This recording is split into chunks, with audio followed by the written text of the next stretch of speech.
warahmatullahi wabarakatuh. Sebelumnya terima kasih saya kepada teman-teman yang bisa hadir pada hari ini dalam pembebasan saya dalam program calon guru penggerak. Jadi dalam pembebasan saya ini saya akan mencoba membebaskan materi-materi yang telah saya dapatkan dalam program guru penggerak ini pada modul 1, karena kami sekarang baru sampai pada modul 1.4. Dan di sini yang menjadi aksi nyata kami adalah materi penerapan budaya positif. Jadi dalam budaya positif ini ada beberapa konsep-konsep kunci budaya positif. Yang pertama di sini adalah perubahan paradigma belajar. Yang disiplin positif itu yang bagaimana? Kemudian apa-apa yang mendasari motivasi perilaku manusia. Kemudian yang mana saja yang menjadi kebutuhan dasar manusia. Kemudian apa saja posisi kontrol restitusi, serta yang bagaimana itu keyakinan kelas serta segitiga restitusi. Sekali lagi mungkin saya tegaskan di sini bahwa di sini saya bukan bermaksud untuk mengajari teman-teman ataupun istilahnya saya menjadi lebih tahu, tapi di sini saya sekedar mengimbaskan apa yang telah saya dapatkan dalam program CGP yang sudah saya lewati. Yang pertama yaitu perubahan paradigma belajar. Yang bagaimana itu perubahan paradigma belajar? Ya seperti kita tahu paradigma belajar selama ini yang ada pada kita bahwa pembelajaran itu selalunya berpusat pada kita guru ya. Selalunya kitalah yang memberi mereka, kitalah yang mengontrol siswa-siswa kita.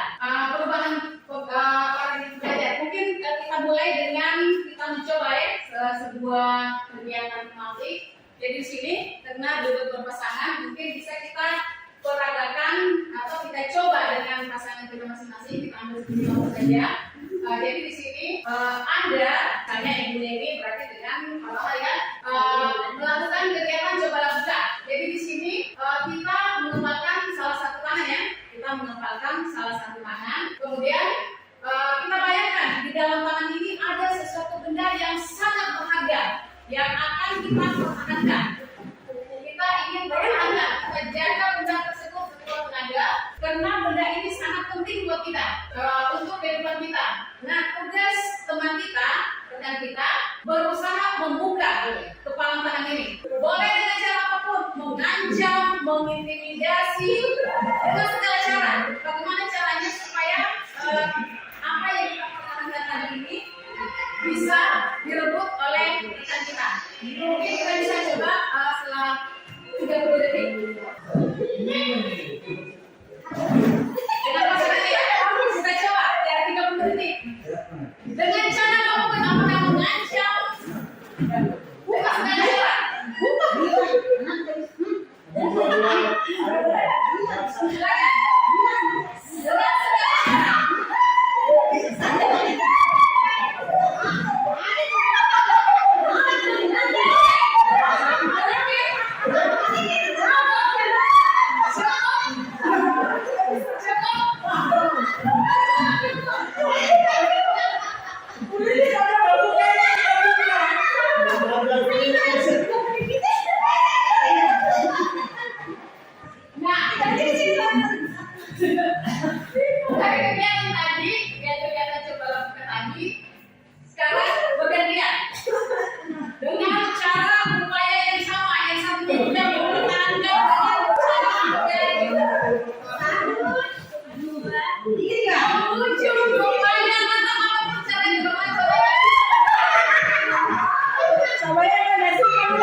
membuka itu siapa?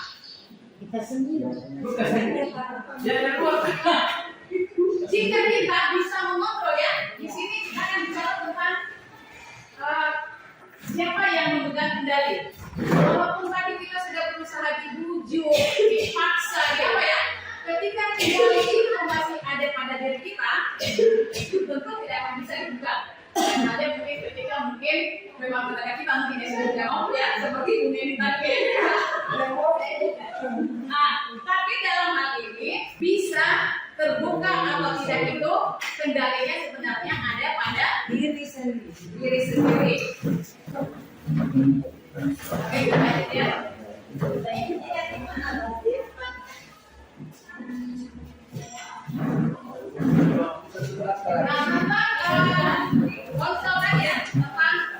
Memegang kendali anak perempuan ini seorang psikiater yang bernama Dr. William Blessed ini dalam kontrol teori atau yang sekarang kita dengan teori meluruskan beberapa miskonsepsi tentang makna kontrol ini. Nah, yang ada dalam pemahaman kita selama ini bahwa kita yang ada yang sering berkembang ya, dan ini sepertinya memang yang kita tahu mungkin yang kita pahami.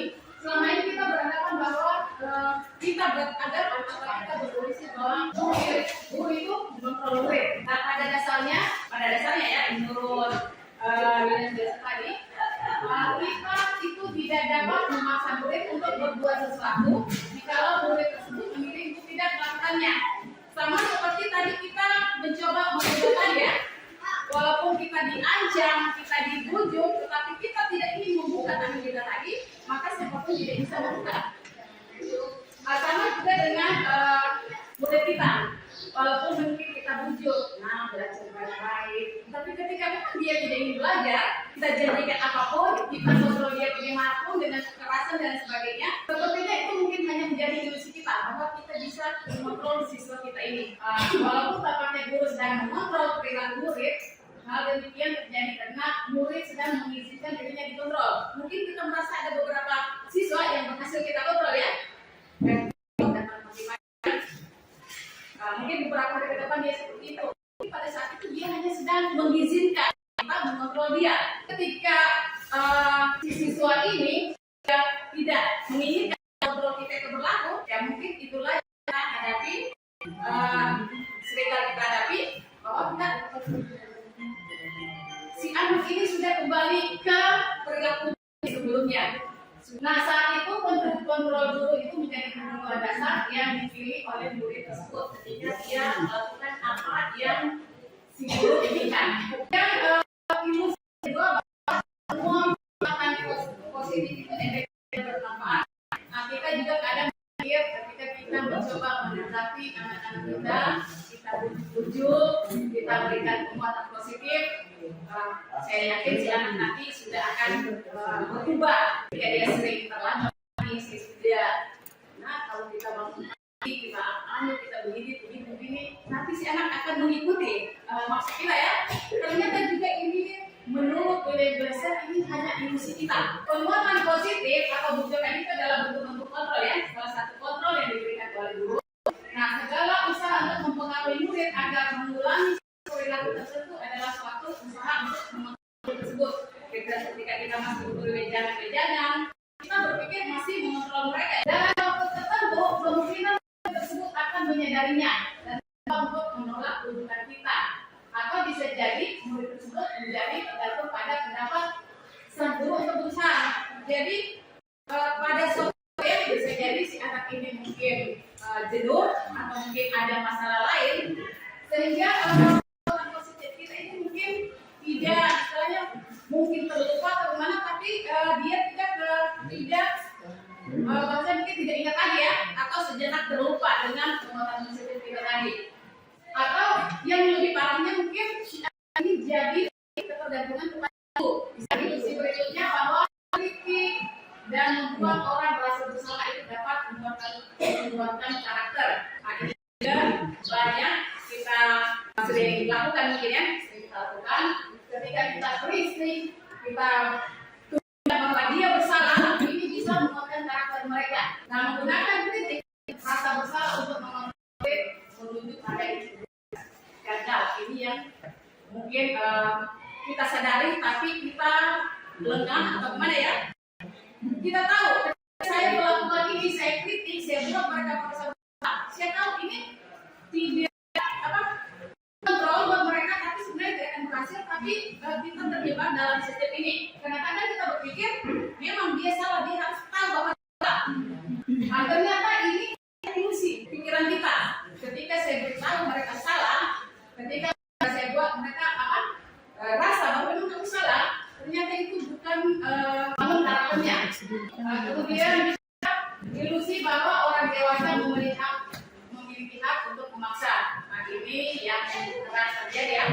Karena kita merasa kita guru adalah yang lebih dewasa daripada guru kita guru yang lebih banyak tahu, sehingga kadang kita selalu berusaha mengontrol mereka. Kamu harusnya jangan melakukan ini dan itu kita berpikir bahwa kita lah mengontrol mereka karena kita yang lebih tahu. Nah di sini di banyak membuat hal tertentu. Ini biasa misalkan ya kita merasa lebih tahu. Apapun yang dilakukan dapat diterima selama ada sebuah sebagian berdasarkan sebuah pengaturan kinerja.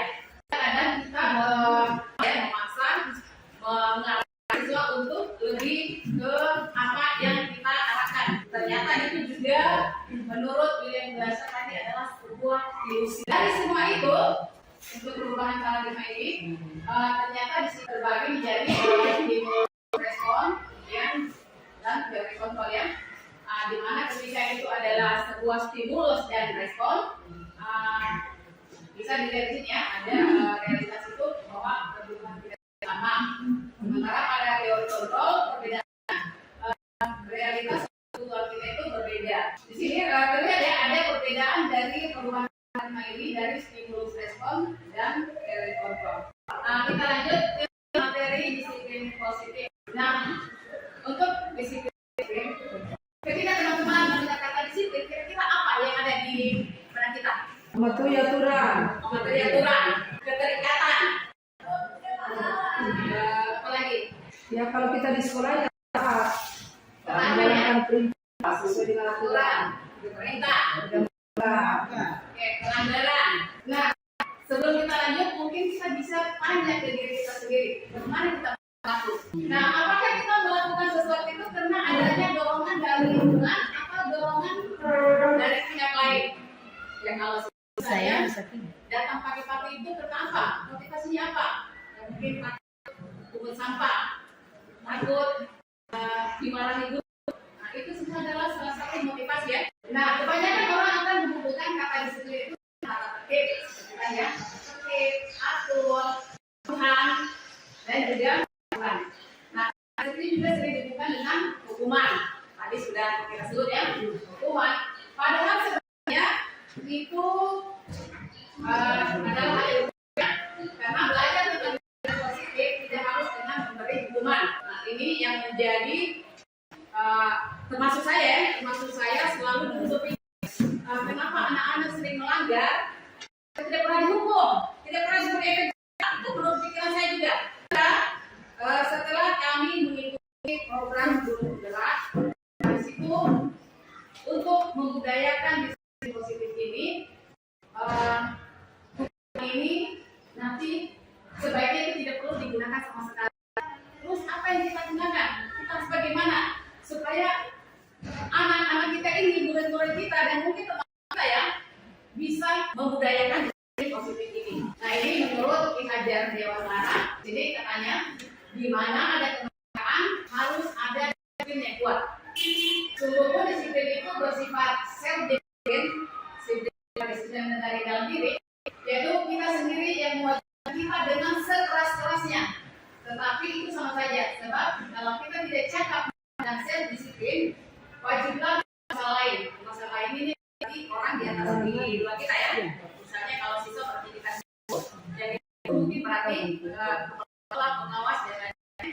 Jadi ketika self-disiplin kita itu tidak mendisiplinkan diri kita, wajiblah penguasa lain mendisiplinkan diri kita. Dan peraturan demikian itulah yang harus ada dalam suasana merdeka. Jadi ketika kita merdeka, berarti budaya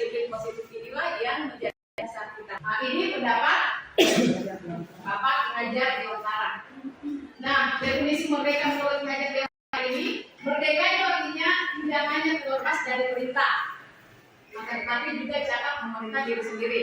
Jadi misalnya mungkin ya, saya mencontohkan ke diri saya sendiri, tidak perlu saya masuk di kelas itu sesuai waktu karena saya takut nanti ada kepala sekolah atau nanti catatan di jurnal saya. Mungkin saya bisa mulai memerintah diri saya. Kita sudah jam 7.30 saatnya masuk untuk di kelas ini. Itu mungkin kita bisa mulai mendisiplinkan diri kita sendiri. Artinya disiplinkan definisi merdeka ini. Ketika kita memerdekakan diri dengan mendisiplinkan diri, berusaha sekeras-kerasnya mendisiplinkan diri kita sendiri dulu. Atau dengan kata lain, seseorang yang memiliki diri berarti mereka bisa bertanggung jawab terhadap apa yang dilakukannya. Mereka berdasarkan mereka pada nilai-nilai kebajikan diri besar. Artinya ketika saya berusaha masuk tepat waktu tadi, bukan karena saya takut mendapatkan teguran dari kepala sekolah atau mungkin ada catatan-catatan terhadap saya, tapi karena saya berusaha mendasarkan pada tindakan ini pada nilai-nilai kebajikan misal yang ada. Nah di sini juga Dewantara menyatakan bahwa pertanggungjawaban atau agak susah saya baca, pertanggungjawaban selalu menjadi kesedihannya hak atau kewajiban dari orang yang ada pembahasan atau berhubungan dalam kerja. Adapun artinya tidak lain dalam tadi harus mempertanggungjawabkan dirinya serta tertibnya diri dalam dari segala dan kewajibannya. Istilahnya disiplin ini, self disiplin dari diri kita tadi. Nah kemudian sebagai pendidik tentunya tujuan kita dalam membesarkan anak yang memiliki disiplin diri sehingga mereka bisa berlaku dalam menjalankan nilai-nilai kebajikan universal dan memiliki motivasi intrinsik, bukannya ekstrinsik. Motivasi intrinsik ini dari bagaimana? Motivasi yang dimulai dari diri, bukan dari luar. Misalnya, misalnya ya, ketika sudah pelajaran mereka masih ada di kantin, harusnya ketika belum masuk. Nah, ini seperti ini. Mereka lari itu karena takut bisa ada kurang belajar. Harusnya bukan seperti itu, tapi karena mereka tahu, kalau saya cepat-cepat lari ke kelas karena sudah ada guru. Jangan guru yang menunggu saya terlalu lama. Saya sadar itu mereka muncul ketika bel berbunyi. Bukan karena di sana sudah ada guru yang belajar lagi. Mereka lari tergiring-giring. Jadi motivasi yang diinginkan adalah motivasi dari dalam dirinya, bukan dari luar ekstrinsik. Sampai di sini mungkin kita bisa diskusi atau apa? Kita lanjut ke motivasi manusia. Sekarang kita coba tanya ke diri kita sendiri lagi, bagaimana kita berperilaku, mengapa kita melakukan segala sesuatu, apa yang memotivasi kita melakukan sesuatu itu. Oke, kita motivasi perilaku. Terkadang kita melakukan sesuatu karena kita menghindari sakit atau ketidaknyamanan. Ya salah satunya tadi saya masuk kelas, karena saya takut tegur. Nah itu salah satu motivasi biasa ya. Atau juga mungkin saya baru masuk ke kelas supaya saya dapat ujian. Nah mungkin di sekolah bisa dalam kajian jam dapat dia itu salah satu motivasi ya. Jadi menurut Dayagos ya dalam bukunya Restrukturing School Discipline ada 3 motivasi perilaku manusia. Yang pertama yaitu untuk menghindari ketidaknyamanan atau hukuman tadi. Ya mungkin kalau kita guru, ya kita menghindari teguran atau mungkin ya hukuman kita di seperti siswa ya adanya teguran ya. Juga begitu terhadap siswa kita yang mungkin dia masuk pagi tadi atau segala disiplinnya itu karena intrisi ya, karena dia takut teguran dari guru. Dia tidak pernah pakai tali sepatu putih karena dia tahu nanti gurunya pasti ada yang sipai dia punya tali sepatu. Jadi bukan karena dia tahu peraturannya bahwa saya tidak boleh pakai sepatu warna putih, bukan karena dia tahu aturan itu, tapi dia takut disita. Nah, itu berarti karena dia hanya menghindari tidak nyamanan ini atau hukuman. Atau mungkin dia melakukan masukan dari orang lain. Mungkin dia mau dipuji sama temannya. Nah itu jadi salah satu motivasi ya. Atau justru dia melakukan sesuatu untuk menjadi orang yang mereka inginkan, memakai diri sendiri dengan nilai-nilai yang percaya. Tentunya yang kita harapkan di sini adalah kita ingin semua baik ya tercapai. Misalnya siswa kita tidak sudah selamat lagi ya, dengan motivasi-motivasi yang ada ini, dan kemungkinan motivasinya ada ya. Tapi yang kita inginkan adalah disiplin yang terbentuk oleh mereka itu ini karena ini ya yang ketiga, karena dia ingin menjadi orang yang dia inginkan. Saya ingin menjadi orang yang disiplin, bukan karena saya takut buku, bukan saya ingin dapat puji, tapi karena saya ingin menjadi orang yang saya ingin dengan menghargai diri saya sendiri. Nah, tujuan dari disiplin positif ini adalah untuk menanamkan motivasi yang tadi. Bagaimana cara kita menanamkan motivasi poin ketiga tadi dengan disiplin positif ini, sehingga menjadi orang yang mereka inginkan dan menghargai diri sendiri dengan nilai-nilai yang mereka percaya. Ketika murid-murid kita memiliki motivasi tersebut, mereka telah memiliki motivasi fisik. Jadi motivasi itu timbul dari dalam dirinya, bukan karena pengaruh dari luar tadi. Jadi poin 1 dan 2 tadi masih merupakan motivasi eksplisit ya, masih di luar. Kemudian ketika dia memiliki motivasi intrinsik ini, maka dampak yang mereka itu berdampak jangka panjang. Ya kalau misalnya hanya pujian, hanya karena dia datang dipuji sama Ibu Rita, ketika tidak dipuji Rita maka dia tidak disiplin lagi. Dia jangka pendek saja ya, tapi ketika motivasinya dari dalam, dampak dari disiplinnya itu dia akan berdampak jangka panjang. Tidak terpengaruh apa pada lingkungan apa dia. Nah pertanyaannya sekarang, bagaimana cara kita sebagai guru menanamkan disiplin positif dan positif ini kepada murid-murid kita? Strategi apa yang kita terapkan untuk menanamkan disiplin positif pada murid-murid kita? Ya, pertanyaan yang harus kami Pertanyaan buat diri kita masing-masing. Kira yang kami Kita jawab. harus bagaimana? Kita harus ambil strategi apa? Di sini ada beberapa strategi dan saya pikir ini dari semua kotak ini mungkin kita semua sudah pernah lakukan. Baik yang berupa hukuman, konsekuensi, atau restitusi. Tapi kira-kira mana yang posisinya paling besar kita lakukan sehingga kita bisa bentuk budaya disiplin positif. Ini jelas tidak ya? Yang bagaimana itu hukuman?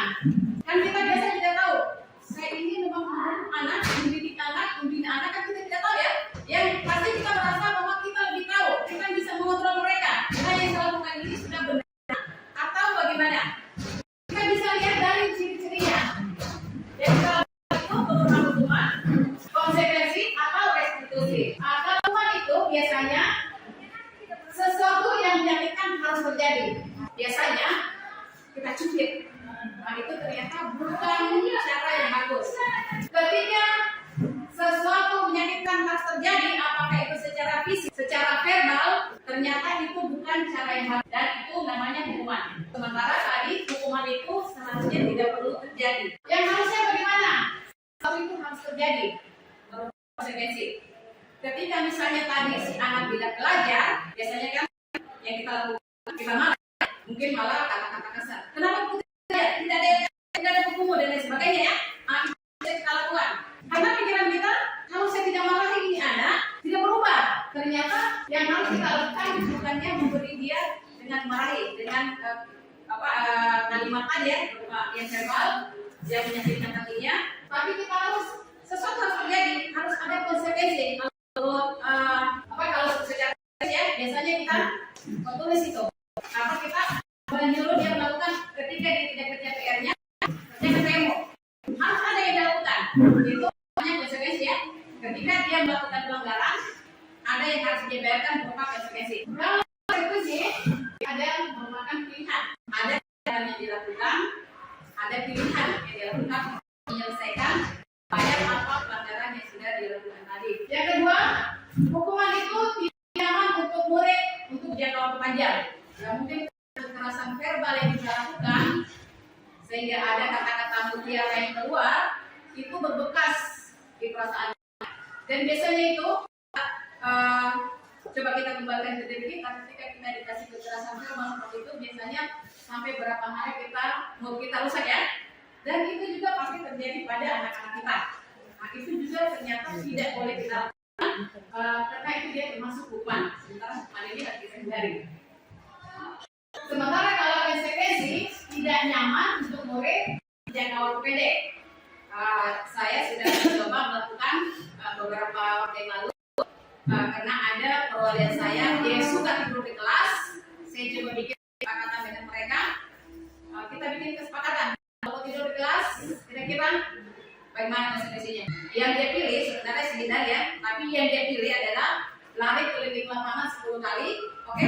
Tapi kata dia tahu konsekuensinya ketika ada guru, salah satunya pada saat itu Pak Faisal ya, melapor ke saya, Burita, Rabil tidur lagi di kelas.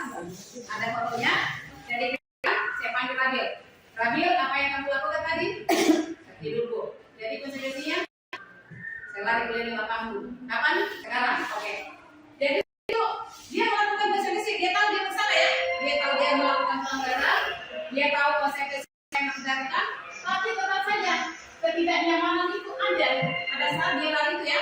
Yang mungkin dia malu juga pada saat teman-temannya, atau mungkin dia karena dia lari keliling lapangan 10 kali itu kan pasti capek. Akan ada ketidaknyamanan di situ. Tapi dalam jangka waktu pendek.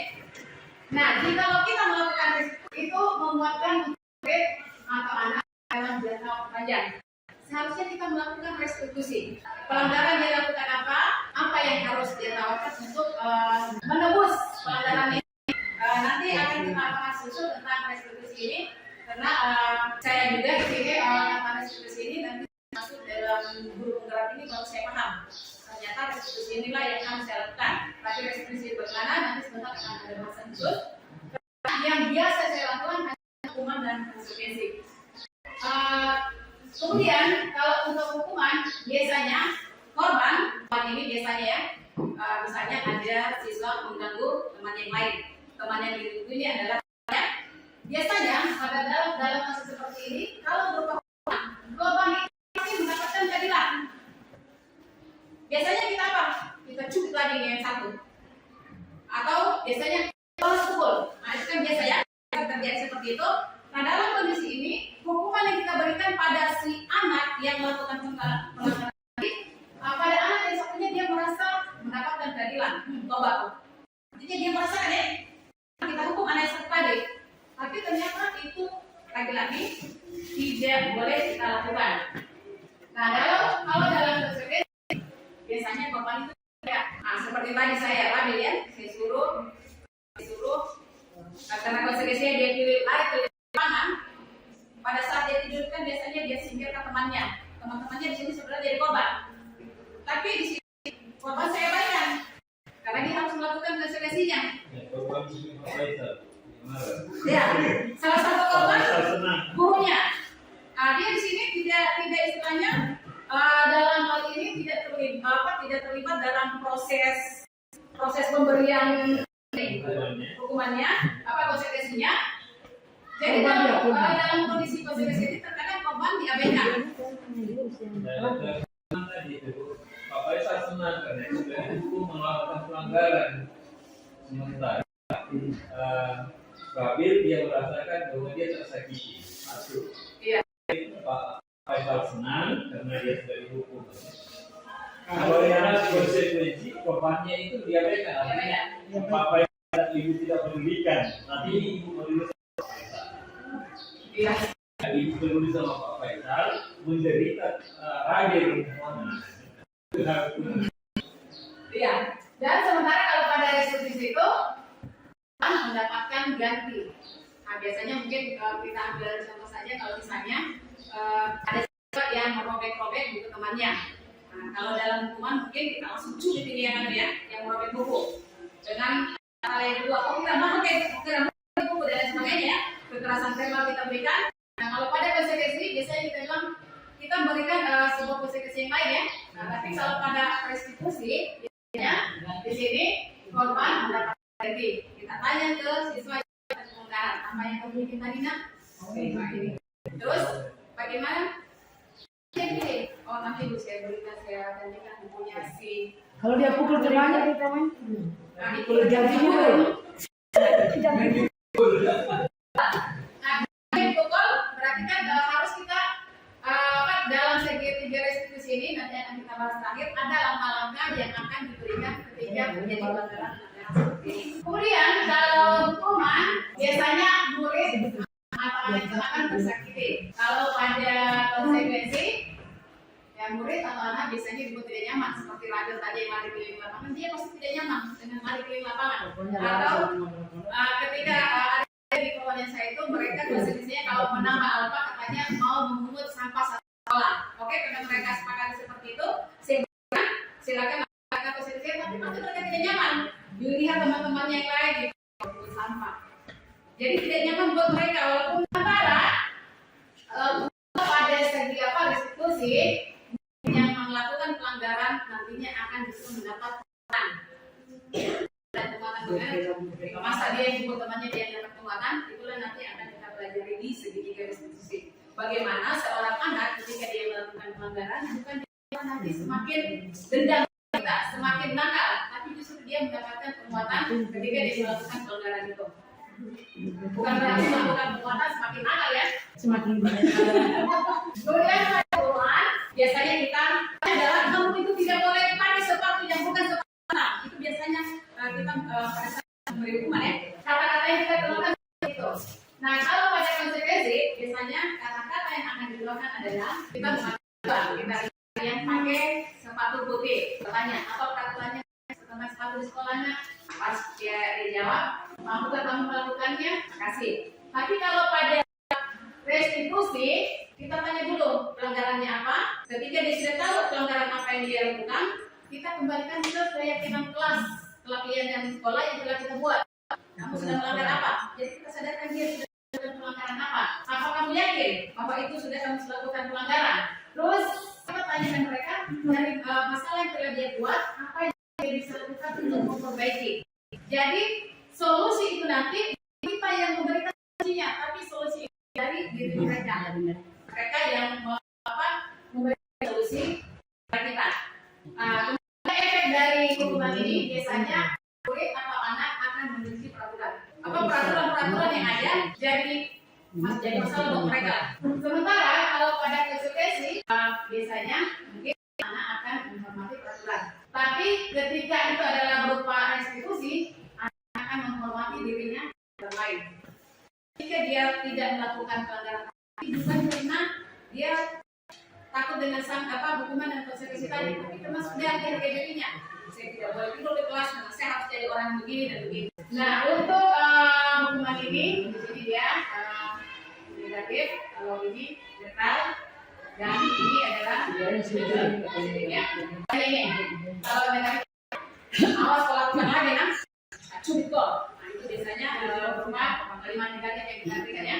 Nah, biasanya kalau konsekuensi kita netral ya, tidak memberi hukuman. Dan di sini biasanya kita akan mengatakan kan saya sudah bilang jangan lagi tidur di kelas tuh, jangan lagi tambah kamu tuh. Jadi kita sifatnya netral. Nah, tapi kalau pada restitusi biasanya kita akan tanya mereka sebenarnya dia mau ingin sekali kayak tidur di kelas. Memang kok ingin ketambah kamu. Kan seseorang itu pasti berbuat, pasti ada alasannya ya. Nah, untuk hukuman juga, karena kita yang kita biasa berikan adalah hukuman, sehingga menyebabkan anak-anak itu biasa menyembunyikan kesalahannya. Makanya biasa kita dapat anak-anak itu ketika ditanyai dia berusaha berbohong, disembunyikan kesalahannya. Karena dia tahu, sebentar itu saya bilang lagi, saya cukup tahu. Jadi dia berusaha sembunyikan kesalahannya. Kalau konsekuensi biasanya itu belajar peraturan. Kalau biasa juga dari sampah, jadi sampah yang Cuci WC. kalau saya sudah dari sampah lambat ini, semua dari sampah saya lagi suruh cuci WC. Nah itu biasanya ya. Nah, kalau restitusi biasanya dari tawaran yang kita berikan dari solusi yang mereka tawarkan di sini, anak-anak itu justru akan belajar memecahkan masalah. Oh, kenapa saya terlambat? Saya tidur jam 2 tadi malam. Maka dia harus pecahkan masalah itu. Bagaimana caranya supaya saya terlambat? Ya, ketika kita memberikan restitusi bukan cuma dan konsekuensi, maka efeknya nanti saya akan belajar memecahkan masalah. diri. Kemudian biasanya kalau pada hukuman ini kita biasanya mengontrol anak dengan perbuatan negatif. Tadi ya semua serta negatif tadi. Kalau pada agresi biasanya kita mengontrol anak dengan memberikan penguatan positif. Karena pada itu sih anak-anak itu bahwa dirinya sendiri yang pegang kendali kontrol sama sekali. Kemudian begini, dampak yang bisa terjadi pada siswa ketika hanya memberi hukuman, marah, ya biasa kan harus kita tunggu lah, biasa bunyi-bunyi di jendela, atau di jendela. Itu sebenarnya dia sama kita ya, atau mungkin sampai di luar dia teriak. Nah itu karena posisi marahnya. Ada juga dia merasa bersalah, tapi ada juga malah membuat dia rendah diri. Nah hukuman-hukuman yang kita berikan tadi. Yang lebih parah juga ketika dia mengasihkan diri. Nah ini kadang-kadang juga ada kondisi seperti ini ya, karena mungkin setiap kita masuk dan dia tidak berubah nakalnya sehingga kalimat-kalimat negatif yang kita keluar sehingga anak ini menjadi mengasihkan diri. Mungkin bisa jadi efeknya nanti pelajaran kita tidak masuk. Tapi kalau pada kondisi, nah di sini anak punya hak ya seperti tadi harusnya dia keluar main, dia jajan, tapi karena dia harus lakukan dulu konsekuensinya, lari dulu ke lapangan, hak bermainnya tadi berkurang lagi. Kemudian waktu jeda seseorang yang artinya kan dia sudah bermainnya ya, dia harus laksanakan dulu konsekuensi tadi. Ada penahanan di situ. Tapi jika itu adalah restitusi, atau anak itu tidak dalam waktu, karena yang akan dia tebus itu bisa jadi mungkin dia tawarkan ketika misalnya dia tidak buat PR ya, oh iya bu sebentar saya buat PR bu, saya pulang di rumah saya selesaikan besok saya coba. Jadi waktu yang ditawarkan itu adalah pilihan dia. Jadi waktu bermain yang mungkin dia masih mau pulang main, silakan pulang main. Yang saya tahu ini yang yang kamu tawarkan terima kapan. Kemudian anak tersebut tetap bersemangat untuk memperbaiki diri karena itu dari dalam dirinya, bukan dari kita dulu. Kemudian jika itu juga hukuman, itu sifatnya dia tiba-tiba. Kemudian biasanya tidak diharapkan atau justru mungkin juga sangat melukai. Yang namanya hukuman ya, biasa kita tidak tiba-tiba cubit, memukul, ya yang pasti itu adalah sesuatu yang kita tidak harapkan dan biasanya berefek tidak baik ya. Kalau itu berupa konsekuensi biasanya sudah diketahui.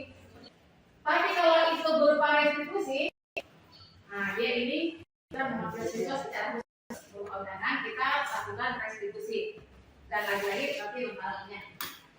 Kemudian jika hukuman biasanya yang berhukuman adalah guru. Kalau konsekuensi adalah kesepakatan yang dibuat oleh guru dan siswa. Tapi kalau itu sebuah restitusi itu dirancang oleh sendiri, dibuat oleh siswa sendiri. Maka hukuman itu biasanya menyakitkan, guru menjalani proses dengan menyalahkan, kemudian biasanya guru juga mengkritik, menyindir dan merendahkan. Saya pikir ini kita semua mengalami di sini. Kemudian kalau itu berupa konsekuensi, biasanya di sini membantu guru menyatakan dan menerapkan konsekuensi dan aturan, kemudian melakukan peringatan. Biasanya sudah diketahui ya, biasanya kita kalau restitusi di sini guru menguatkan, guru menyebutkan keyakinan kelas. Jadi ada keyakinan yang harus kita bangun dulu dengan siswa dan kita ingatkan. Di sini akan dilakukan di sini guru membimbing ke rangka acuan berpikir restitusi pada anak. Sampai di sini mungkin ada yang perlu diskusikan. Yang saya pahami bahwa konsekuensi itu adalah pemberian suatu tugas atau kegiatan apa saja yang tugas-tugas yang diberikan itu berkaitan dengan kesalahan itu.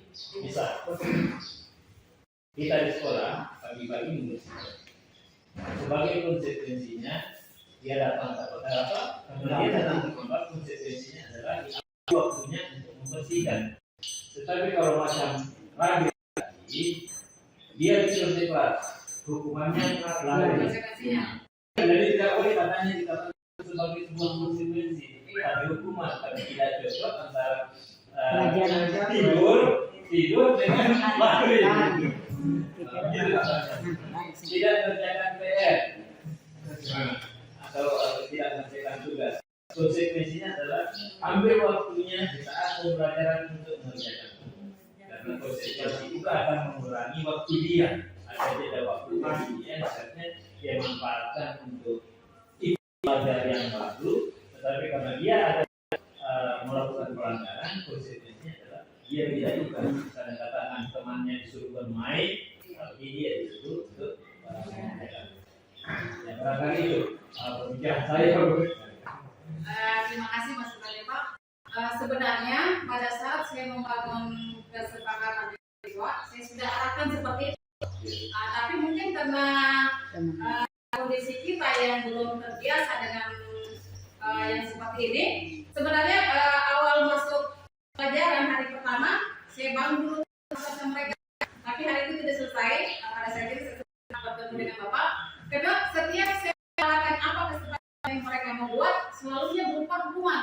Sampai saya bahasakan ke mereka, nah jangan kita bikin konsekuensi. Itu ibu yang masuk penjara. Kalau kamu hukuman apa konsekuensi seperti itu, karena semua berupa menyakitkan. Sementara harusnya konsekuensi itu bukan yang menyakitkan, tapi lebih mengarah ke pelanggaran yang mereka lakukan. Kalau dia tidak buat PR, berarti buat PR-nya. Ada misalnya teman-temannya dia istirahat, bikin PR-mu. Konsekuensinya kalau saya bikin di rumah dong. Nah, harusnya seperti itu. Ternyata begitu saya coba lakukan kepada siswa, karena mungkin belum terbiasa, belum ada acuan, sehingga tawaran mereka selalu seperti itu. Karena mungkin itulah yang mereka bisa lakukan. Kalau saya lakukan selama saya bisa gitu. Saya ingat di situ saya coba perkenalkan dan saya lihat apakah ini atau tidak. Ternyata kalau saya lihat ketika konsekuensinya masih berupa seperti hukuman, ternyata untuk keefektifannya itu tidak terlalu efektif seperti apa yang saya inginkan. Karena ada beberapa siswa yang ternyata lari keliling lapangan itu bukan hal yang seharusnya seperti itu. Ketika konsekuensi dia melakukan apa yang tidak dia lakukan di jam yang lain. Kita semua ya, jangan sampai kita salah artikan apa itu konsekuensi hukuman. Ini untuk meluruskan sama-sama kita bahwa konsekuensi itu ada dilakukan yang harus dilakukan berkaitan dengan Apa yang Kalau lagi praktek, kalau lagi ibu sedang melakukan praktek kegiatan online ya, yang lain sudah warming up pemanasan, Iya. dia baru datang. Nah, itu Kasih cocok. dia kesempatan warming up. Nah, itu konsekuensinya. berarti dia mengambil sendiri dengan pelanggaran yang dilakukan. Yang tidak bergabung dengan temannya. Ya, terima kasih masukannya Pak. Saya lanjut ya. Sekarang kita masuk pada kebutuhan manusia. Nah, untuk kita materi ini kebutuhan manusia ini ada misalnya substantif.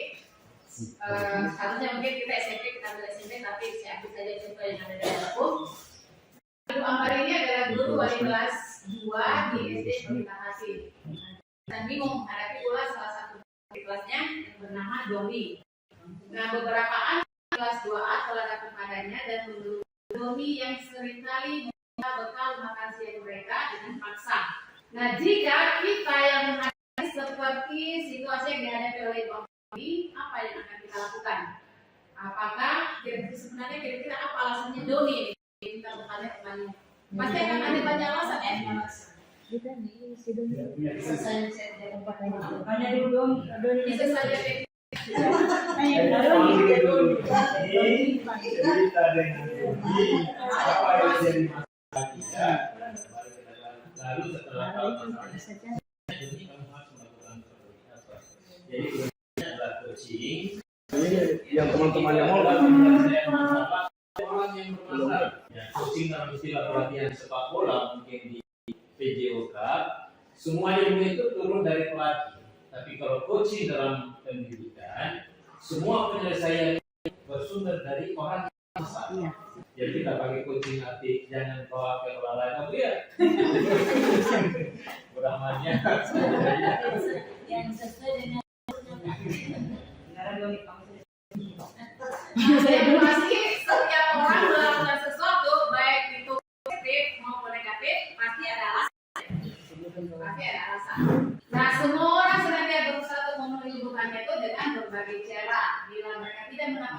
kebutuhannya dengan cara yang positif, maka mereka bisa melanggar peraturan atau melakukan hal-hal yang tidak sesuai dengan nilai-nilai kebijakan tadi. Nah ini seorang guru yang tidak begitu berhasil secara akademik, mungkin kebutuhannya akan penguasaan yang terpenuhi di sekolah. Karena itu mungkin dia mencoba untuk memenuhi kebutuhannya akan penguasaan dan orang lain di lapangan, main atau bahkan menyakiti mereka secara fisik. Ini biasanya kita hadapi ya. Kalau dalam kelas biasanya yang mungkin karena dia tidak bisa, kalau seperti saya ini Pak ya, dia tidak bisa mengerjakan tugas-tugas dan lain sebagainya. Karena dia di situ tidak menguasai yang IPA misalnya, dia coba tunjukkan kesalahannya itu di tempat lain. Nah biasanya kalau kata-kata kasarnya begini, biasanya kalau di dalam kelas itu dia banyak diajak di luar itu, karena dia ingin menunjukkan penguasaannya. Karena kebutuhan untuk penguasaan ini di dalam kelas tadi dia tidak bisa tunjukkan. Dia coba tunjukkan dengan mengatur orang lain di lapangan bermain. Biasa kan kalau ada yang curang-curang, ada yang suka bully temannya, karena dia menunjukkan penguasaannya itu, kekuasaannya dia. Atau orang yang tidak merasa terima oleh temannya, nah kebutuhannya itu kasih sayang dan rasa diterima itu tidak terpenuhi. Karena itu dia mungkin memiliki satu teman yang dan memisahkan diri dengan yang lain. Dengan kebutuhan tentang kasih sayang ya dan terima. Bunga Ya. banyak Ya. lama Dia kan biasa untuk menarik perhatian temannya, biasanya dia belanjakan ya. Iya. Dia belanjakan. Kenapa? Sekarang kita selesaikan masalah bunga di dalam ini, ya. Iya ya. Jadi melalui ibu, jadi ibu sampaikan informasi bagaimana menyelesaikan masalah, karena ini real betul masalah. Saya ada bunga ini dari kelas 7. Saya tidak pernah dapat istilahnya tidak pernah ajarin secara langsung. Tapi yang saya lihat itu yang berapa kali di Lombok itu, yang cerita saya dengar dia kalau diajar itu sampai dia 10 ya. belikan Ternyata dia jadikan bukan untuk dirinya sendiri, tapi dia memberikan teman-temannya. Ya kalau menurut saya, dia berusaha memberikan teman-temannya itu supaya apa? Supaya dia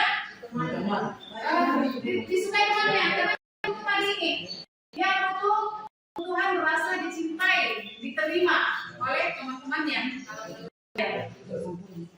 Kebutuhan dasar manusia ini, William Glasser juga tadi menyatakan bahwa kapasitas berubah itu ada dalam diri kita. Kita dapat mengidentifikasi kebutuhan apa yang mendorong perilaku kita, seperti tadi misalnya bunga tadi ya, karena kebutuhan yang untuk diterima dan dicintai oleh teman-temannya, maka dia lakukan dia belanja banyak-banyak kali. Maka perubahan perilaku positif dapat dimulai dengan mencari solusi untuk memenuhi kebutuhan tertentu dengan cara yang positif. Berarti untuk masalah bunga tadi, kebutuhan untuk diterimanya itu yang harus kita penuhi. Kita berusaha penuhi kebutuhan untuk rasa diterima oleh teman-temannya tadi. Nah, jadi menurut William Glasser tadi, kebutuhan dasar manusia itu secara garis besar itu fisiologis ini adalah tentang kebutuhan pertahanan hidup yang utama. Yang 4 lainnya ini adalah secara psikologis, yaitu tadi ini kebutuhan penguasaan. Nah, ini tadi mungkin anak-anak yang biasanya punya over kegiatan dengan teman-teman yang lain ya, lalu berusaha menguasai. Karena ini dia sebenarnya kalau menurut saya ini dia lebih ke kebutuhan penguasaan. Kemudian juga ada kebutuhan kasih sayang dan rasa diterima. Ya salah satu contoh siswa kita tadi bunga tadi ya, dia berusaha bagaimana bisa diterima oleh teman-temannya, makanya dia coba belajar banyak. Kemudian ada juga ini kebutuhan ketenangan dan juga kebutuhan Supaya teman-teman kita sama-sama berpikir ya, bahwa kebutuhan dasar manusia itu ada 5 menurut lingkaran ini. Yang utama adalah kebutuhan hidup. Begitu disebut penguasaan arahnya kemana. Ya, sekarang pertanyaan kita, bagaimana kita bersikap terhadap kebutuhan hidup untuk kebutuhan mayar yang untuk apa? Untuk berkaitan dengan penguasaan ini. Apakah kita anggap itu sebagai sebuah yang negatif atau kita maklumi sebagai korban secara orang yang ingin eksis dalam hidup dalam lingkungan sekolah. Karena begitu disebut mayor, pasti orientasi pikirannya juga. Ya. Sekarang kita sadari bahwa penguasaan itu adalah kebutuhan hidup. Tidak bisa memenuhi kebutuhan untuk penguasaan itu juga adalah merawat karakter dasar manusia. Iya. Ya, yang saya kira ya, kalau penguasaan dalam hal tidak melakukan tindakan-tindakan yang mengakibatkan merugikan orang lain, tapi kalau ini dominan dalam satu kelompok, saya kira saja ini ada kelewatan penguasaannya, penguasaan secara fisik yang sampai merugikan. Karena yang kita tunggu ini segitiga diskusi yang ada penyelesaian. Dan di situ ya seperti yang di awal tadi, masalah timbul diselesaikan oleh yang bermasalah. Ya, jadi pada dasarnya tadi seseorang bertindak kembali lagi semua pasti ada alasannya. Nah, tinggal kita mengidentifikasi alasan terbesarnya ini sebenarnya apa? Apakah dia karena kebutuhan untuk penguasaannya tadi, kebutuhan karena dia kasih sayang dan diterima, atau karena dia butuh kebebasan atau butuh ketenangan. Nah, di sini kita tinggal melihat jangan sampai dalam saat pemenuhan kebutuhannya ini justru dia merugikan teman-temannya atau merugikan yang lain. Hanya tinggal ini yang kita bisa batasi. Dan ini juga sebenarnya yang jadi masalah kita seperti yang diajukan sama kepala sekolah tadi, bagaimana sehingga siswa kita yang berusaha memenuhi kebutuhan 5 kebutuhan dasarnya ini, salah satu kebutuhannya itu untuk tidak sampai merugikan yang lain. Ya kalau kasih sayang biasanya tidak akan terlalu merugikan ya, paling hanya membuat temannya pedofil. Nah, kebutuhan bertahan hidup yang dikatakan tadi atau survival itu adalah kebutuhan yang bersifat fisiologis. Yang pasti ini setiap manusia ya mempunyai kebutuhan dasar untuk bertahan hidup ini. Kesehatan. Pasti kita selalu sehat. Kita butuh rumah, kita butuh makanan. Ini adalah kebutuhan kita ya manusia. Kebutuhan biologi sebagai dari proses reproduksi juga termasuk kebutuhan untuk tetap bertahan hidup. Ya, kebutuhan untuk bertahan hidup ya. Saya juga ada.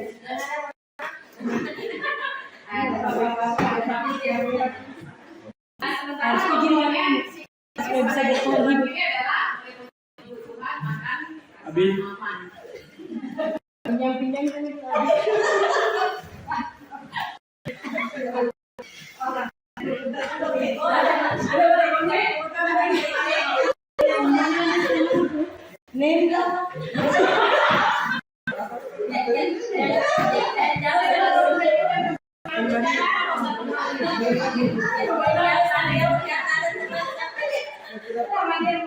Kebutuhan biologi. Enggak, saya merasa.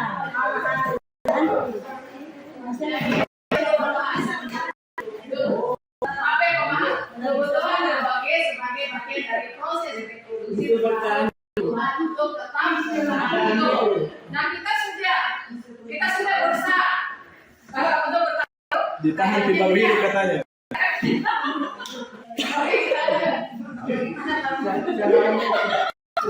Ditahan dikit hidup. Selain yang kebutuhan bertahan hidup yang termasuk survival ya, yang keempat tadi ini adalah dia kebutuhan psikologis, secara psikologis ya. Kebutuhan ini ya dan tiga tadi ya, termasuk kebutuhan psikologis, itu kebutuhan dilayani dan diterima, meliputi kebutuhan akan hubungan dan koneksi sosial. Kebutuhan untuk memberi dan menerima kasih sayang dan kebutuhan untuk merasa menjadi bagian dari suatu kelompok. Kebutuhan penguasaan tadi, kebutuhan kemampuan atas kemampuan. Nah, kebutuhan ini berhubungan dengan kekuatan untuk mencapai sesuatu atau menjadi kompeten atau menjadi terampil, diakui atas prestasi keterampilan kita didengarkan dan kita sadar diri. Jadi mungkin contoh kita tadi Maya hanya salah satu ya. Kita pun sebenarnya punya rasa itu. Kita punya kebutuhan untuk kepuasan itu. Nah, kebutuhan ini meliputi keinginan untuk dianggap baik. Ketika saya bisa penuhi kebutuhan itu, mungkin ya salah satunya mungkin oh iya tahu ibu kita dia bisa begini.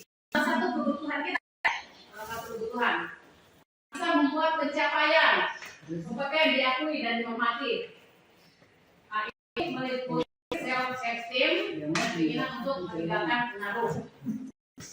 Jadi kebutuhan tentang kepuasan tadi bukan hanya dalam segi negatif ya, juga ada dalam segi positif. Kemudian kebutuhan dasar atau kebutuhan akan pilihan. Ini adalah kebutuhan kemandirian, otonomi, memiliki pilihan dan mampu mengendalikan arah hidup seseorang. Tentang kebebasan ya. Kemudian kebutuhan kesenangan, kebutuhan untuk merasa senang. Ya biasanya mencari kesenangan ini bermain dan tertawa. Nah, saya bukan kebutuhan kesenangan ini dengan belajar. Nah, ini saya kira jelas ya. Kalau tak tahu restitusi ke sini. Nah, ini kayaknya melihat ke diri kita lagi. Di sini ada 5 posisi kontrol restitusi. Ada di sini guru itu biasanya sebagai penghukum, atau guru ini sebagai pembuat rasa bersalah, guru sebagai teman, sebagai pemantau atau manajer. Kita kira-kira biasanya berada di posisi kontrol yang mana ini? Tanya dulu masing-masing. Enggak. Yang bagaimana itu penghukum? Seorang penghukum bisa menggunakan fisik maupun verbal. Orang-orang yang menjalankan posisi penghukum senantiasa mengatakan bahwa sekolah memerlukan sistem atau alat yang dapat lebih menekan murid-murid lebih lanjut. Guru seperti ini senantiasa percaya hanya satu cara agar pembelajaran bisa berhasil, yaitu cara nah, guru penghukum itu biasanya suaranya tinggi, kemudian bahasanya matanya melotot biasanya, jari melunjuk-lunjuk menghabik. Itu tipe-tipe guru penghukum. Jari sih.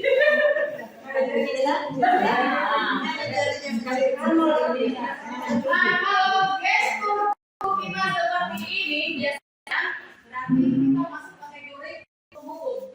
Nah, ketika kita dalam posisi kontrol sebagai guru hukum, hasilnya bagaimana? Kemudian murid marah dan menendang sifat agresif. Nah, ini biasa kita mungkin tidak ada pengalaman kita guru, tapi ada ya yang bahasa siswa itu bahwa ketika kita menghukum mereka sebenarnya mereka marah, hanya mungkin mereka istilahnya masih takut sehingga tidak menunjukkan posisi marah mereka.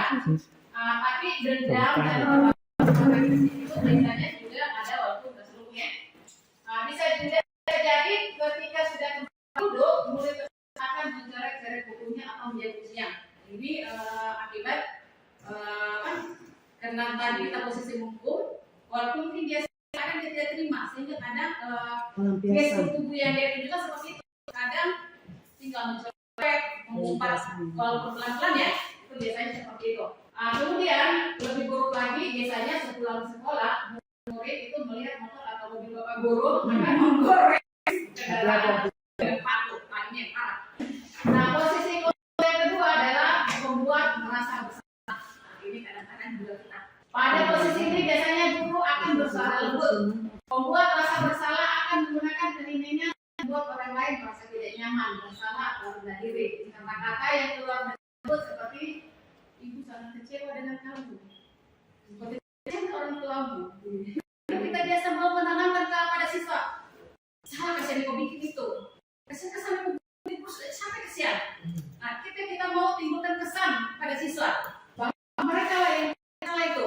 Atau biasa kita bilang berapa kali sudah saya kasih kamu, berapa kali sudah kamu buka.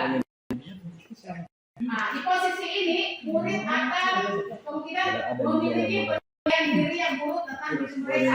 Bisa jadi tertanam. Oh iya saya dia mungkin misalnya ketika kita bilang kita judge dia seperti itu, sehingga kadang dia mulai menunjukkan menanamkan dirinya, oh iya saya seperti itu. Murid merasa tidak berharga dan telah mengecewakan orang-orang yang disayanginya. Apalagi kalau kita tahu dia hanya tinggal di biaya oleh nenek. Mamanya sudah bercerai dari mamanya. Tidak sayang kan ibu. Ini kita sudah mulai menanamkan perasaan bersalah kepada siswa. Ya mungkin bisa jadi ya bagus kalau itu bukan arti dia tidak tanamkan itu. Tapi kalau memang dia tanamkan bahwa memang saya yang membuat masalah, saya lah yang bersalah dalam hal ini. Sehingga ini perasaan-perasaan ini tadi mereka tidak berharga telah mengecewakan orang disayanginya. Nah, untuk guru merasa bersalah ini biasanya ada suaranya keras, halus, sedih. Bahasa tubuh itu biasanya merapat pada anak. Biasanya ya kita dulu biasanya bilang. Seperti itu ya. Ternyata kita kalau dalam posisi ini kita masuk guru posisi kontrol pembuat merasa bersalah. Nah kalau kita berlaku seperti ini, kira-kira murid yang kita kasihkan bagaimana? Hasilnya murid akan merasa bersalah dalam membaca ibu atau bapak gurunya, akan menjadi orang yang gagal dan tidak sanggup memperbaiki orang lain karena tanamkan pada dirinya. Ternyata saya sudah kasih kecewa, saya punya mama, saya kasih kecewa sama pelajaran, itu yang dia tanamkan kalau bahasanya. Kadang-kadang sikap seperti ini lebih berbahaya secara hukum. Kita pikir kita sudah lembut ke mereka, kita tidak sadar ternyata ini menurut dia itu lebih bahaya karena kita tanamkan itu dalam pikiran mereka. Karena emosi akan tertanam rapat di dalam. Ini jika kita guru pembuat rasa bersalah ya, padahal kita pikir sudah halus halus ya, kita tidak main tangan. Ternyata yang kita lakukan padahal kita sudah bersalah kan emosi. Nah posisi kontrol yang ketiga itu teman, posisi teman. Guru pada posisi ini tidak akan murid, namun tetap berupaya kontrol murid melalui persuasi. Misalnya kita akan diajak berteman. Posisi teman pada guru bisa negatif ataupun positif. Positif ini berupa yang baik yang terjalin antara murid. Nah ini positifnya ya. Kalau negatifnya dari posisi ini adalah bila suatu saat guru tersebut tidak membantu murid, maka dia akan kecewa dan tidak mau lagi berusaha. Kita selama ini berusaha menjadi temannya ya, kita dukung, kita berikan yang kita pikir bagus ya, kita dukung dia. Tapi ketika ada satu ketika apa yang dia lakukan kita tidak bersyukur lagi seperti biasa kita sebagai temannya, ini akan muncul hal negatif ini. Dia akan kecewa dan mungkin tidak mau berusaha. Jadi kalau posisi guru sebagai teman ini, nada suaranya dengannya ramah, akrab, bercanda. Tubuhnya itu biasa merapat pada murid, mata, dan menyenangkan. Banyak perbedaan. Hasilnya bagaimana? Murid akan merasa senang dan akrab dengan guru ini. Biasanya ya, teman-teman ya. Kemudian ini termasuk dampak yang positif. Hanya saja di sisi negatifnya, murid menjadi tergantung pada guru tersebut. Bila ada masalah, dia merasa bisa mengandalkan guru tersebut untuk membantunya. Akibat lain dari posisi teman, akan hanya berbuat sesuatu bila yang menyuruh adalah guru tersebut. Kalau guru lain tidak tentu. Karena teman-teman jaga rasa ya. Jika ini dalam posisi kontrol kita sebagai teman, jadi ada positifnya, ada negatifnya. Kemudian posisi kontrol yang selanjutnya adalah posisi pemantau. Memantau berarti kita mengawasi ya. Nah, pada saat kita mengawasi, kita bertanggung jawab atas perilaku orang-orang yang kita awasi. Nah, posisi pemantau ini berdasarkan peraturan dan konsekuensi. Ini juga banyak kita biasanya dengan menggunakan sanksi dan konsekuensi kita dapat misalkan hubungan pribadi kita dengan murid. Biasanya kalau posisi pemantau ini contohnya datang, rasa tubuhnya formal, ya seperti apa saja. Kenapa melanggar apa? Biasanya kan kita ya datang saja. Ini biasanya adalah posisi guru pemantau. Hasilnya murid memahami konsekuensi yang harus dijalankan karena telah melanggar salah satu peraturan sekolah.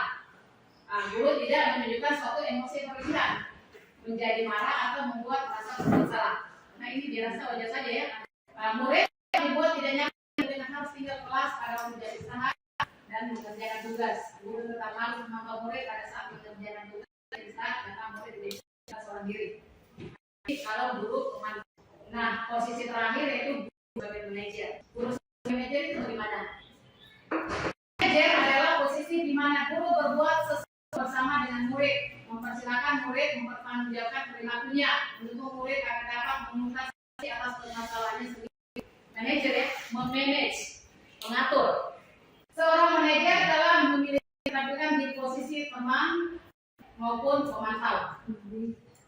Dan demikian bisa jadi dua kelompok tertentu kembali kepada kedua posisi tersebut bila diperlukan. Nah, ini jika kita sebagai posisi kontrol manajer.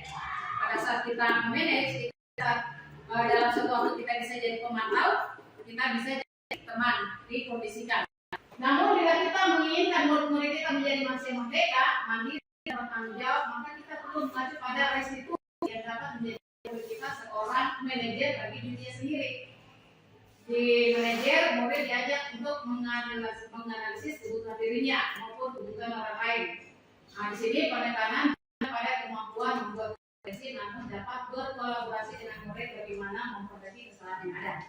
Jadi dalam posisi manajer ini, dibanding keempat posisi kontrol yang sebelumnya, dia ini lebih ke bagaimana menerapkan konsep ketiga restitusi tadi. Ketika siswa melanggar, apa yang diberikan, kalau pada posisi manajer ini dia akan menerapkan langkah-langkah segitiga restitusi ini. Nah, biasanya manajer akan berkata apa yang kita ingin. Karena tadi sudah ada jaringan kelas yang dibuat ya, ada sekolah, ada satu sini. Nah, tugas orang itu bukan untuk mengatur perilaku seseorang. Kita membimbing murid untuk mengaturnya. Jadi kita di sini hanya memanage, bukan kita yang atur ini siswa bagaimana. Seorang manajer bukannya memisahkan murid dari kelompoknya, tapi mengembalikan murid tersebut ke kelompoknya dengan lebih baik dan lebih kuat. Lanjut lagi, tadi yang terjadi. Sekarang tadi selalu disebut tentang keyakinan kelas. Bagaimana itu keyakinan kelas? Kenapa kita memiliki peraturan tentang penggunaan kereta saat kendaraan berlalu? Kenapa kaki kalian itu kalau tidak ngomong? Kalau terjadi silakan menghindari. Kita menjawab itu kita yakin tidak? Ya, kalau harusnya ya. Ya. Kan biasanya juga kita pakai helm karena keselamatan. Ada polisi Tergantung dari Nah, tapi seharusnya kita memiliki keyakinan. ya harus Kita harus memiliki keyakinan. Saya pakai helm ini bukan karena polisi, tapi melindungi untuk diri. keselamatan saya, melindungi diri saya pakai masker supaya untuk keselamatan saya. Dan itu yang kita yakini. Nah sekarang, tanya tentang keyakinan kelas. Mengapa keyakinan kelas? Kenapa harus ada keyakinan kelas? Kalau bukan kita bikin peraturan kelas saja. Kalau peraturan Di sini mungkin agak rumit, mungkin karena kita belum menerapkan tentang keyakinan kelas ini, agak rumit di sini. Tapi yang sudah saya nonton video di premium ya. Sebaiknya dalam kelas itu sebelum kita memulai pembelajaran kita sudah membuat suatu keyakinan kelas bersama siswa. Kita sudah membuat suatu keyakinan kelas. Tapi pertanyaannya kenapa harus keyakinan kelas? Kenapa bukan peraturan kelas saja yang kita buat? Ini kenapa keyakinan tadi?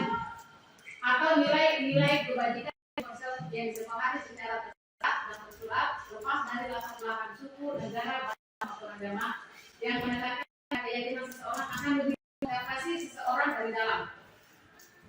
Kalau kita yakin bahwa kita pakai helm tadi untuk keselamatan kita, mau ada polisi, mau ada tidak, pasti kita pakai helm. Tapi kalau kita tidak yakin, bukan itu keyakinan kita pakai helm ini untuk keselamatan, hanya karena polisi, tidak ada polisi, hanya dalam rumah, kita pakai helm. Karena keyakinan kita bukan situ, tapi kalau kita yakin kita pakai ini dalam keselamatan kita, yang pasti mau ada polisi atau tidak, kita tetap pakai helm. Nah itu juga yang kita bawa dalam kelas kita. Ketika keyakinan itu dari dalam dirinya, maka seseorang itu akan lebih bergerak kesimpulannya daripada hanya sekedar mengikuti peraturan tertulis makna. Kalau hanya karena ada polisi, tidak ada polisi, kita tidak lakukan lagi. Nah, bagaimana cara membentuk keyakinan sekolah atau keyakinan kelas tersebut? Nah, ini keyakinan.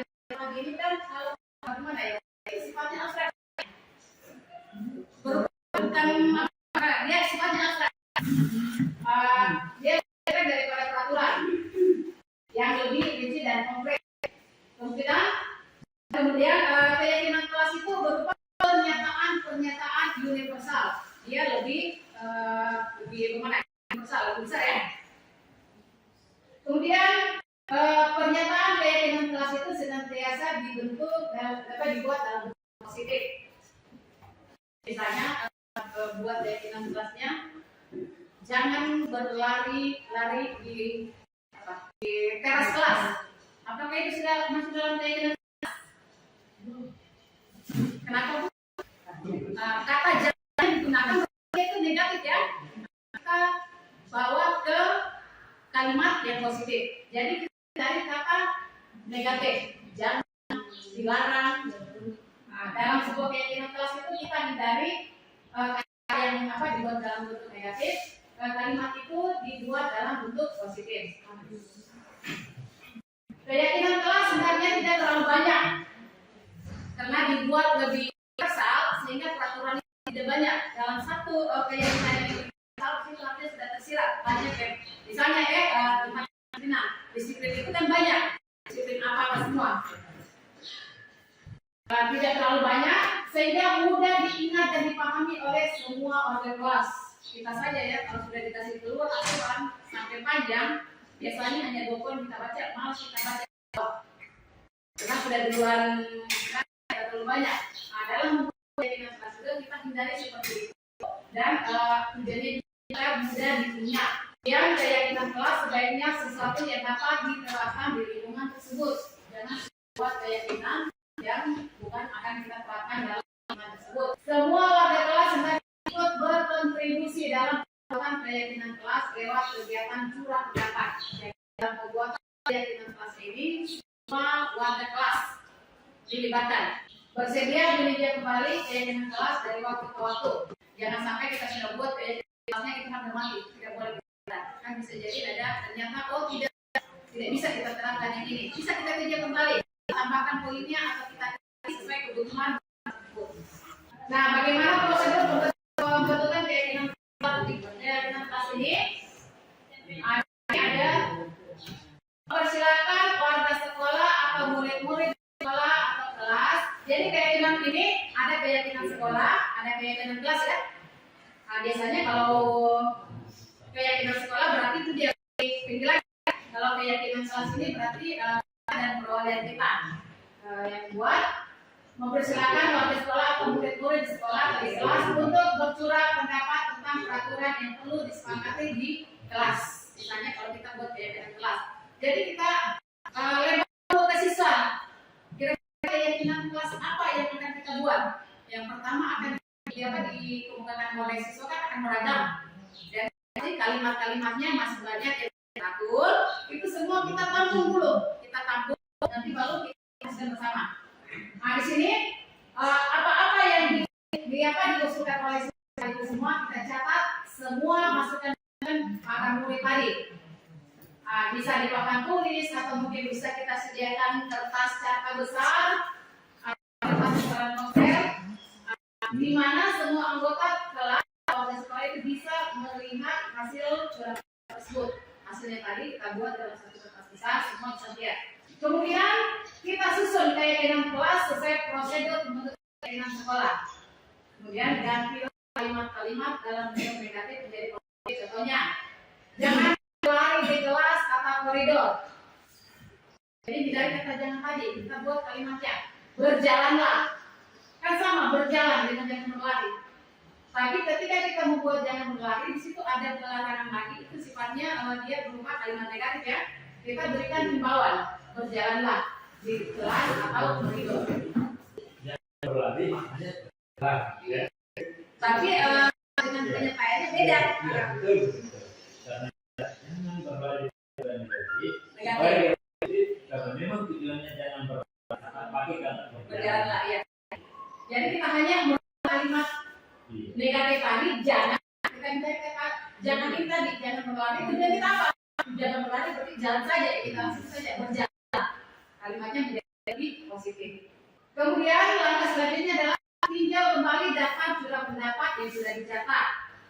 Mungkin akan mendapati bahwa pernyataan yang tertulis di sana masih banyak yang berubah peraturan. Seperti itu ya. Selanjutnya ajak warga sekolah murid-murid untuk menemukan nilai kebajikan atau keyakinan yang dituju dari peraturan tersebut. Contohnya, berjalan di kelas, dengarkan guru, datanglah tepat waktu. Itu semua berada di bawah satu payung, yaitu keyakinan untuk saling menghormati. Jadi kalau tadi aturan berupa peraturan, itu berupa peraturan ya, kita buat menjadi satu keyakinan, satu kata universal.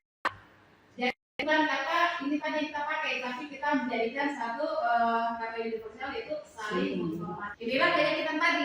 Kalau yang di atas tadi itu masih berupa peraturan-peraturan. Yang kita buat adalah keyakinan. Jadi pertama mungkin saling menghormati. Saling menghormati itu apa? Mungkin kalau ada guru di kelas jangan kita main-main, itu kan salah satu ya, salah satu saling menghormati. Tidak membuli teman yang ada dalam satu kalimat universal ini.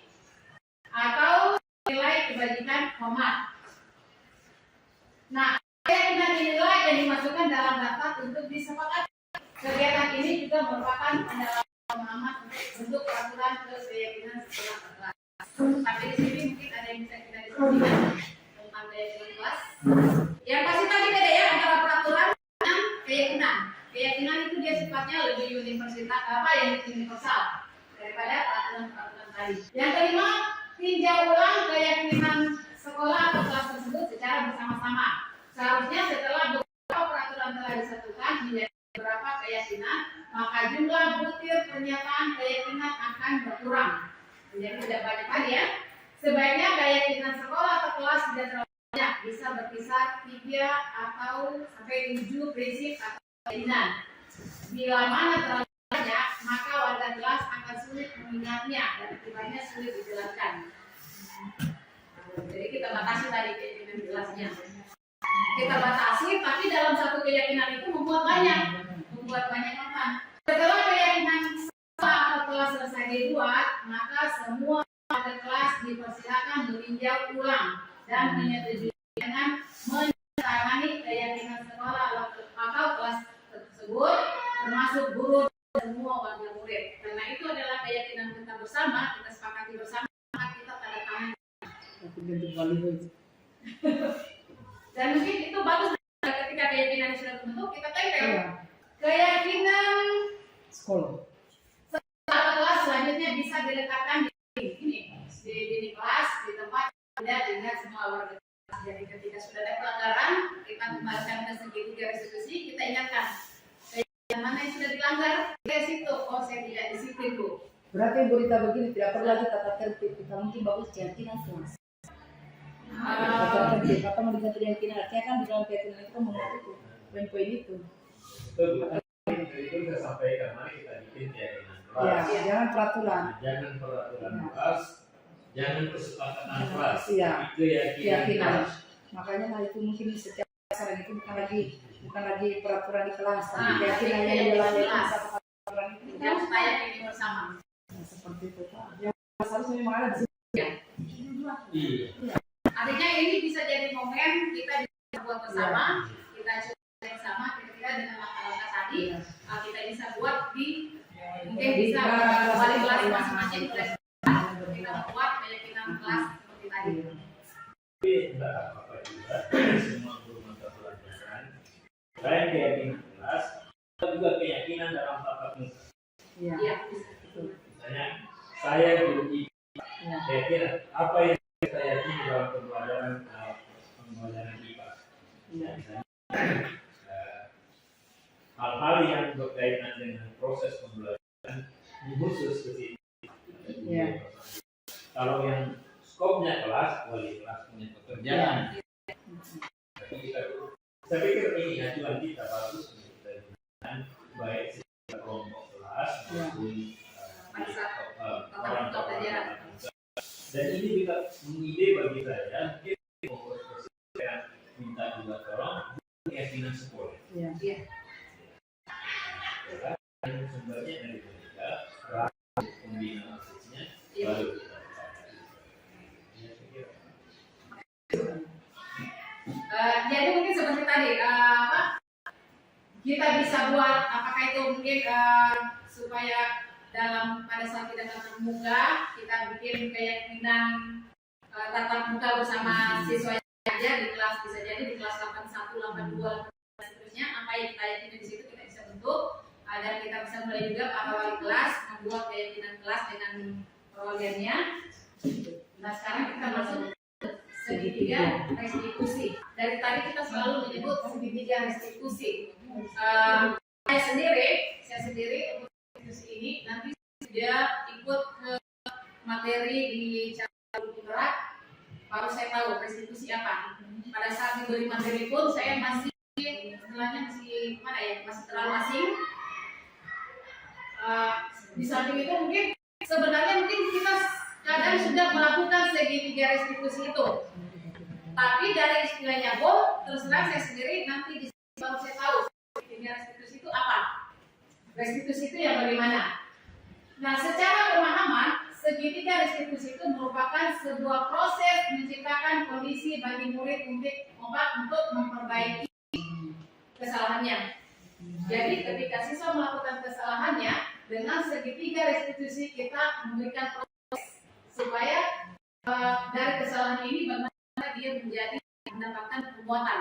Melalui restitusi, satuan pendidikan bisa membantu para murid untuk mencapai tujuannya, memiliki sifat disiplin yang positif dan memulihkan diri setelah berbuat salah.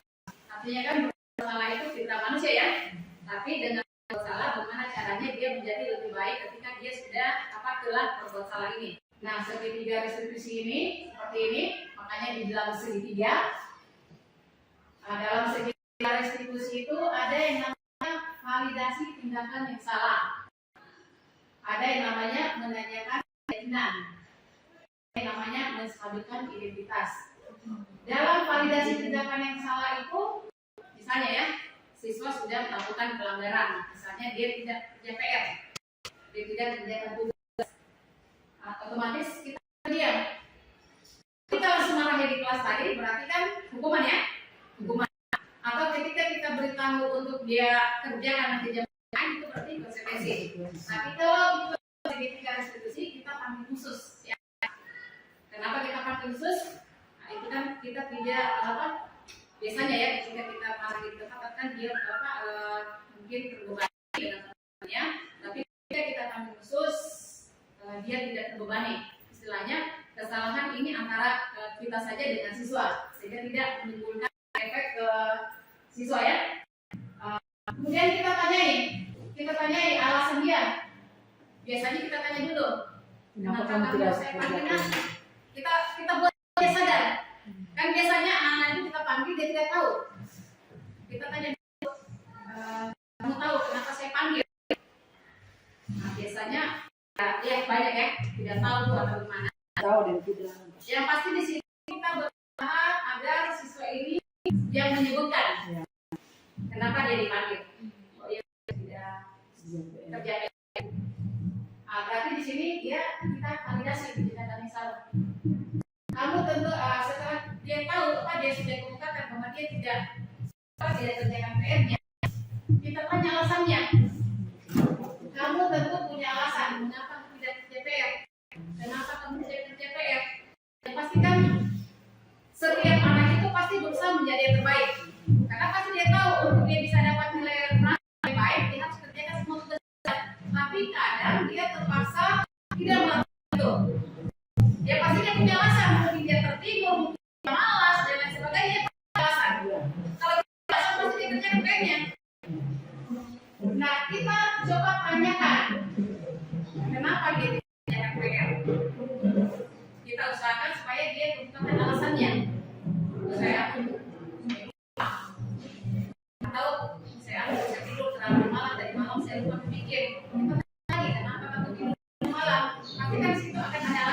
misalnya yang mungkin dia bantu, yang mungkin dia apa ya, akan juga akan banyak alasan yang akan dia menggunakan. Nah, di sini kalau saya ini ya memvalidasi tindakan yang salah yang tadi, dia artinya bahwa dia sedang melakukan pelanggaran. Nah, kita tahu lagi ada cara yang lebih efektif untuk mendapatkan apa yang kamu butuhkan. Terus bagaimana caranya supaya kita bisa kamu kerjakan? Kita tanya apa tahu ke dia, tanyakan kira-kira supaya ini tidak kerjakan apa yang dia butuhkan. Ya mungkin tadi karena dia terlambat tidur, karena dia harus begini, supaya kamu tidak terlambat tidur, apa yang harus kamu lakukan? Suruh dia apa? Kita ajak dia supaya dia terbuka. Saya terlambat tidur, saya maksud supaya tidak terlambat tidur lagi, saya harus begini. Jadi dia harus apa? Rancang sendiri semua apa yang dia lakukan. Kita menanyakan keyakinan tadi, kan sudah ada keyakinan yang pernah kita buat bersama mereka. Kita lagi, oke, kamu sudah kerja tadi itu sudah benar. Memang boleh kan begitu? Boleh kan itu jadi kerja PR? Bisa ya kita kerja PR? Pastikan ya, kalau tidak, berarti kalau sudah melanggar kita yang mana nak? Ada di kita tadi kan juga ada di situ. Di situ salah satunya menyatakan tepat waktu dan lain sebagainya ya. Jadi kita harus bisa tahu bahwa dia sudah melanggar keyakinan kelas yang mana. Dia harus pahami dari dirinya bahwa saya sudah melanggar keyakinan kelas yang ini. Terus kita tanyakan juga, ingin menjadi orang yang seperti apa? Kamu mau kan selalu tidak kerja PR? Kamu mau kan nanti kamu bisa juga seperti itu, kamu bisa kerjakan PR dan lain sebagainya ya. Kita tanya kepada mereka. Juga kita harus mengetahui identitasnya ini. Sampai karena kita tahu siapa ya, itu di kamu dan sebagainya, kita harus kasih ini. Oke, nah setiap orang pasti pernah melakukan kesalahan, pasti juga ada yang tidak kerja PR. Nah, tapi apa kita bisa katakan? Kamu memang bukan satu-satunya orang yang tidak pernah kerja PR, tapi kan itu tidak bagus. Jadi kita stabilkan identitasnya bahwa memang dia melakukan kesalahan, pasti kesalahan itu bisa dia perbaiki. Nah, tawarkan solusi kan ke dia, solusi apa untuk ini?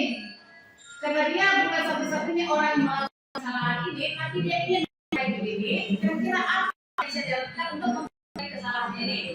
Ya bisa jadi nanti dia menawarkan, oh ya Bu, kalau begitu saya kerjakan PR itu sebentar, besok Bu saya store.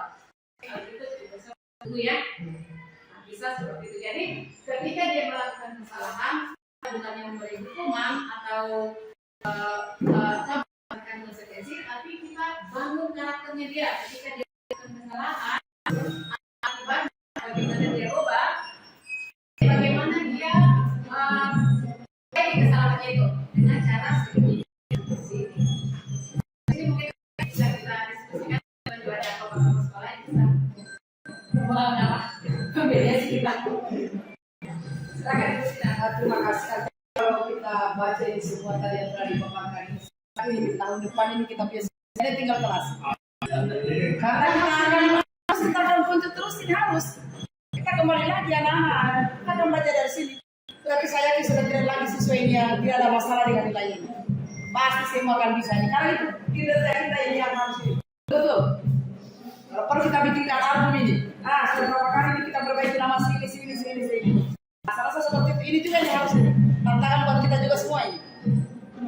Ya, harus begitu. Nanti tahun depan itu memang tidak ada lagi masalah nilai. Kerja keras kita di sini guru. Kita tuntas berapa? Kalau tidak bisa kenapa? Apa yang harus kita lebih baik? Dan anak-anak di sini semua. Saya kira seperti itu Bu. Jadi pembelajaran untuk kita semua dulu. Artinya mana ya? Bukan hanya sistem ini, bukan hanya siswa, bukan tapi dalam sistem ini ada siswa, ada guru, ada kepala sekolah, ada administrasi. Ya untuk keberhasilan sekolah itu otomatis berarti yang ada dalam sistem itu semua. Dan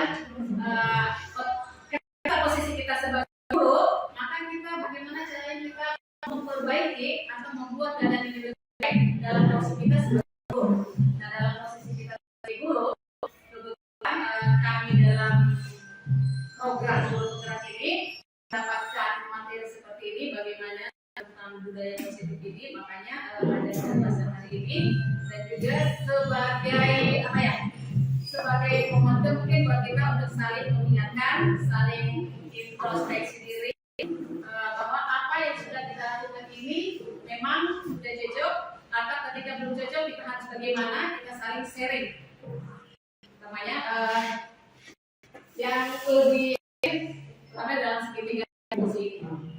Yang lain mungkin ada saran, pendapat atau bagaimana? Atau mungkin kita bisa diskusi tentang segitiga diskusi ini. Selanjutnya ada Bapak Kepala Sekolah yang mendampingi kita.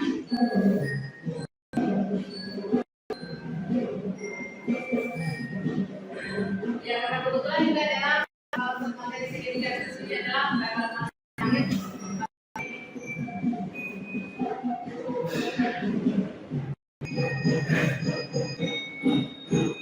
Bagaimana teman-teman? Saya pikir ini material ini ada kurang tersampaikan pada kita semua. Sebenarnya itu Ya, khususnya semua kita semua kita. itu pada kondisi jam ya belajar itu dari selalu itu jadi kalau saya bisa minta tolong pendirian ibunya ini saya jadi saya yakin kalau kita berpegang pada apa yang dikatakan oleh ibu itu bisa kita dalam pembelajaran. Ditambah lagi dengan berlakunya kurikulum ini, kita tidak naik pasti. Kenapa? Karena kita ada di fase D. Fase D itu anak umur 13, 14, 15 tahun. Jadi begitu dia keluar dari umur 13, 14, 15, dia sudah di fase D. Jadi secara otomatis anak itu menjadi kepala tipe di negara barat.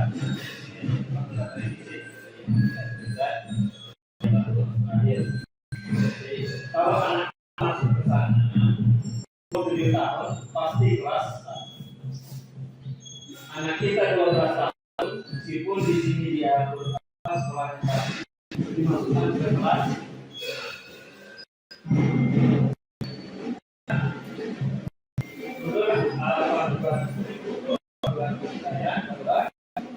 pastikan yang kita terus anak itu naik kelas tidak pindah jenjang.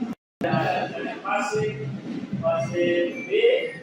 1 dan 3 sampai 3 fase B 1 sampai 3 B 4 sampai 6 D 7 sampai 9 D 10 sampai 11. Sementara fase A itu out. Jadi anak itu harus jalan terus berdasarkan fase. Fasenya itu dilihat dari tuntutan pembelajaran juga master learning, bahwa pembelajaran itu harus tuntas. Bagaimana tapi dengan pendekatan ya terutama segi institusi, karena yang banyak permasalahannya baik, sekarang kita harus bagaimana mereka itu kalau nilainya dari standar kita harus menyelesaikan sesuai dengan prinsip master learning bahwa prinsipnya setiap siswa itu punya kemampuan untuk belajar sesuai hanya yang beda adalah kecepatan mereka belajar. Karena kecepatan yang berbeda ini, maka perlakuannya juga harus dibedakan. Kalau si A kita menjelaskan satu kali mengajar paham, si B harus berulang-ulang agar si A boleh jalan duluan, si B kita latih secara khusus. Adalah pembelajaran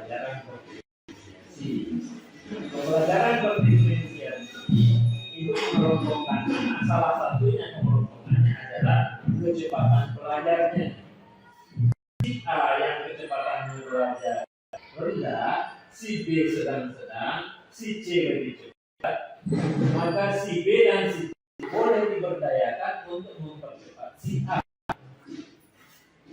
Sekarang kita tidak perlu lagi katanya berpikir kejelasan materi.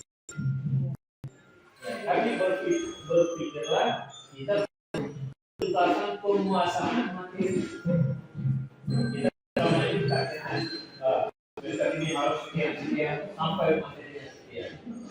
Sekarang tidak seperti itu. Makanya yang pembelajaran itu bulan tidak sedikit dan isinya kita yang kalau anak-anak kita golongan orang-orang pandai, orang-orang hebat, tinggi, kita targetnya tinggi terhadap capaian pembelajaran tadi. Tapi kalau anak-anak kita senang, materi yang harus belajar tidak ada. Saya kira yang ini untuk perilaku dan ada solusi dan melalui signifikansi langkah-langkahnya sudah sangat detail dijelaskan kita mengawali kesepakatan keyakinan kelas sudah digambarkan dan itu menjadi pegangan baik dulu kita termasuk yang disampaikan oleh Ibu Rika adalah evaluasi diri sendiri bagaimana kita menghindari melaksanakan pada diri kita sendiri.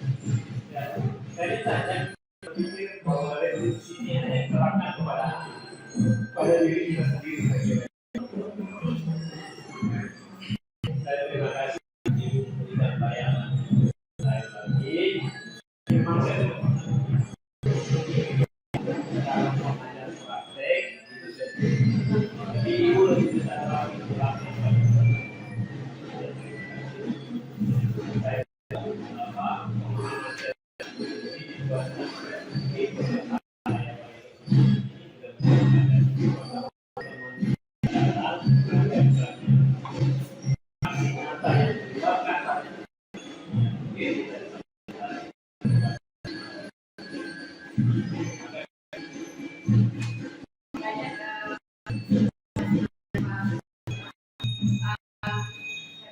juga sudah saya lihat sudah 2 jam kita bersama ada di sini, ada materi juga sudah sampai akhir. Terima kasih saya dengan teman-teman yang sudah sempat menonton pada pembahasan pemahaman tentang disiplin positif. Ada hasil nyata menurut teman saya hari ini.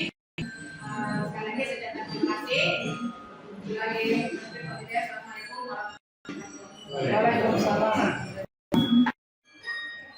Bismillahirrahmanirrahim. Assalamualaikum warahmatullahi wabarakatuh. Saya Mulyadi, Kepala SMP Negeri 8 Kendari, yang kebetulan di sekolah kami ada salah satu guru yang terpilih sebagai peserta calon guru penggerak atas nama Rita Asar SPD MPD. Terkait dengan program calon guru penggerak secara umum, saya pikir ini adalah program yang baik karena di dalamnya itu terdapat hal-hal yang sebenarnya mesti dimiliki oleh seorang guru dan seorang manajer pendidikan. Konsep-konsep yang diberikan pada calon guru penggerak itu merupakan konsep yang sangat erat kaitannya dalam pembentukan pelajar Pancasila, profil pelajar Pancasila yang merupakan tujuan pendidikan nasional pada kurikulum Merdeka yang sudah diterapkan mulai tahun pelajaran ini di sekolah kami. Tadi kami mengikuti kegiatan aksi nyata terkait dengan modul 1.4. Di sana diuraikan secara detail itu bagaimana seharusnya guru bersikap menghadapi anak-anak dan juga dalam melaksanakan tugas pokoknya dalam pembelajaran.